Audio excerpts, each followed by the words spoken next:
Thousands of volunteers have descended on Central Texas to lend a helping hand in the wake of the devastating floods. We've been bringing this to you, from first responders volunteering to clear debris and search for those still missing, to those making their impact in the kitchen, making meals for flood survivors, first responders, and other volunteers. One group calls themselves Mercy Chefs. It's a faith-based nonprofit made up of volunteer chefs, all working together with one common goal: to give those in need a hot meal when they need it most. I'm joined now by Gary Leblanc, founder and CEO of Mercy Chefs. Gary, thank you for joining us, and thank you for the work that you're doing. Tell us more about what your organization has been doing on the ground in Texas. I see a lot of activity there behind you. What's going on?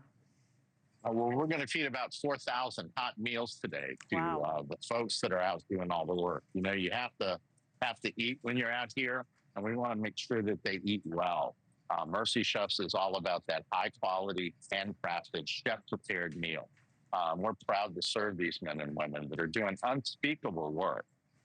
Unspeakable work. I mean, these men and women are out there looking for children who most likely will not come home. And you're right. I mean, the grief is terrible, what they're going through. And there really is, and talk to me about this, Chef, there really is such a big difference about having a hot meal versus a cold meal when it comes to this. What's the reaction been from the community? I know that they're thankful because we've heard from them.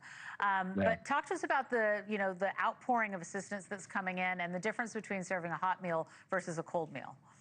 Well, a good hot meal. I mean, they're always surprised when they see one of our meals. It's not what they expect. It's not what they've seen before.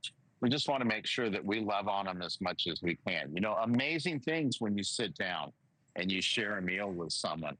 And for everybody that we're doing that with, they've lost someone, or they know someone that's lost someone, or they're out there trying to recover. And it's just a difficult circumstance. And we hope that moment over that shared meal can refresh them and restore them. For many, it's the first time they have just even a chance to contemplate what's going on here. And again, those search and rescue teams, they'll come in and they'll just say, you know, I've seen things today that I can never unsee. And I can't do what they do, but I can feed them, and I can feed them well. Yeah, God bless it. I mean, you're right. I mean, it goes back as old as time, breaking bread and sitting down with your fellow man. How long do you plan to stay in the area? You know, we always promise the community that we'll stay as long as we're needed.